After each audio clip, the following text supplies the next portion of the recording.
YouTube land, what's up? It's your girl Makar from Kruger's Closet. How y'all feeling tonight? So listen, what I am doing tonight, right? This is, I was going to make this my free night to break away from you all, but I'm so attached to you all, I keep jumping on here. So maybe tomorrow I'll make a free day because I'm off tomorrow. So maybe I'll make a free day tomorrow where I can really, do things that really need to be done and whatever, and really tend to myself. But so I thought, well, why don't you share some of your free time with them? I thought, well, that's a good idea. And then what's going on here in my free time, I like to do research about things that I am obsessed with, or topics, and, different things that I'm infatuated with. Things that turn me on. And so in my free time, I'm supposed to be, in the bed, glass of wine, or shot of vodka, Provo, whoever he is. He gets the job done. And, just enjoying myself, listening to some music and cleaning up and washing dishes. And, I'm supposed to be doing things. And these are the things I do. But my routine later, after this, is to, take a bath and get into my wine down time. Because my wine down time, slow grind time, is when I let my imagination free. Not only do I let my imagination free, I can provide the aura. I'm like them men I used to meet on the chat line. Can you host? I gotta be able to host up in here. I gotta be able to host. So I come in here and make sure I have all the things I need, and I don't have to run back out.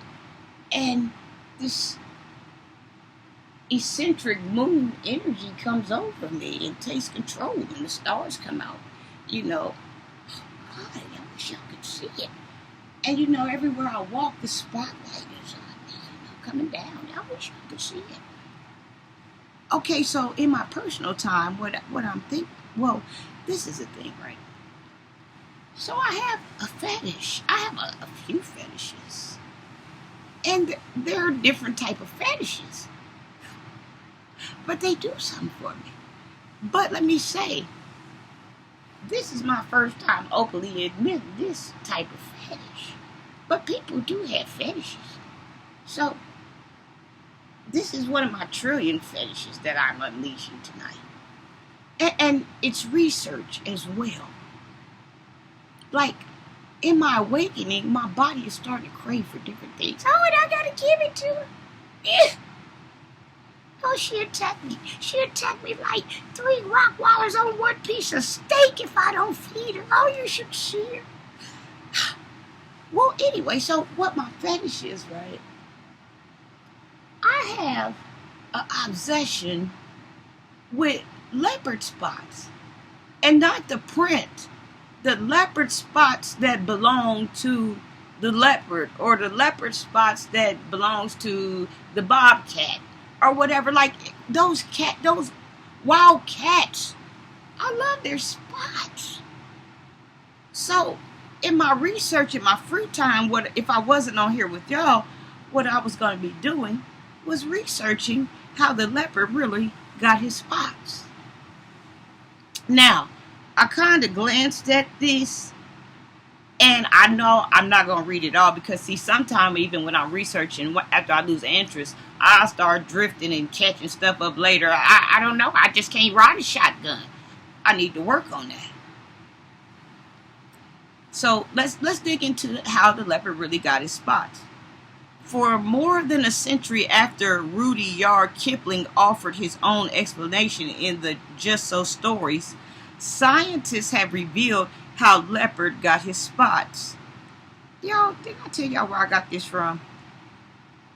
TheGuardian.com. From TheGuardian.com. This is where this information can be found.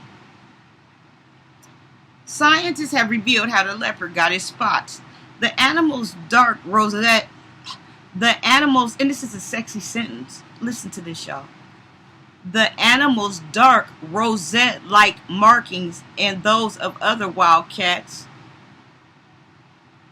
The animal's dark rosette-like markings and those of other wildcats are evolution's response to the creature's surroundings and to whether they hunt by day or night, says researchers at Bristol University.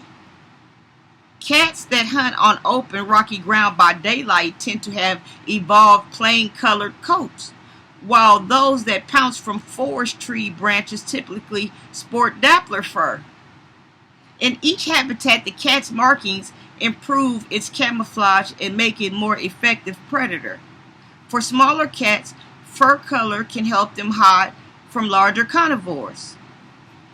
Will Allen, a behavioral ecologist, studied the coat patterns of 35 wild cat species and compiled details of their habitats, hunting styles, and when they went on the prowl. Cats with complex and irregular markings, such as familiar spotted leopard, were commonly found in the dense, dark forest hunted at night. In Kipling's 1902 tale, an Ethiopian hunter paints spots on a leopard to help it blend into the speckly, patchy, blatchy shadows of the forest. That was different, and I liked it. That was exercise for my tongue. Hold on. Let me read this whole thing over. In Kipling 1902 tale, an Ethiopian hunter painted spots on a leopard to help it blend into the speckly, patchy, blatchy shadows of the forest. That was different. Apart from the painting part, Kipling was quite right, said Allen. The leopard got its spots from a life in forest habitats, where it was made to use of trees and nocturnal hunting. 10 cats in Allen's study had plain coats and lived in the open, often barren landscapes. The sand cat is found in the arid deserts of Asia and Africa and has particularly furry feet to protect them from scorching sands. Now that's dope. So they got furry feet that it protects them. See, adaptation is so dope. From scorching sands. Oh my God, that's dope.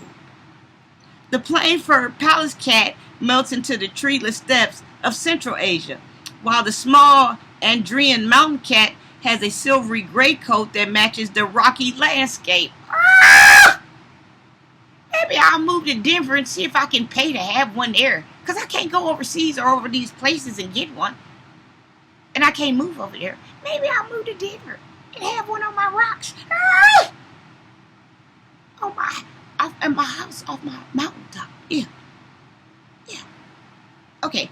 In some parts of the world, wait a minute, where was I at? Okay. In some parts of the world, jaguars and leopards are completely black, an adaptation that only seems to arise in species that live in diverse range of its habitats.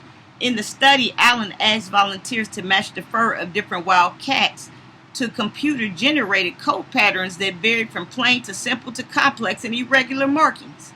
That's me.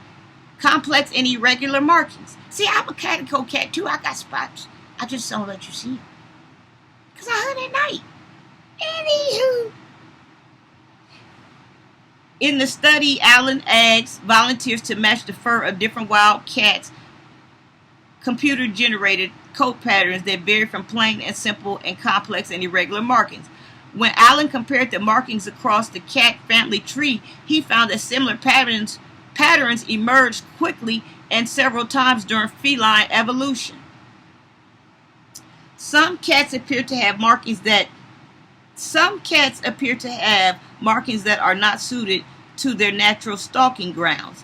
The cheetah, for example, has a distinctive spotted coat but lives in the sparse deserts of sub-Saharan Africa. But the animal's impressive athleticism means it can reach more than 60 miles per hour in 3 seconds. The cat can range more than 60 miles per hour in 3 seconds. And so it may rely less on camouflage than other cats. So it's too much to read. Well, I don't think the rest of it is as juicy as that part. But that's what I do in my spare time. I hunt for subjects that turn me on. Yeah.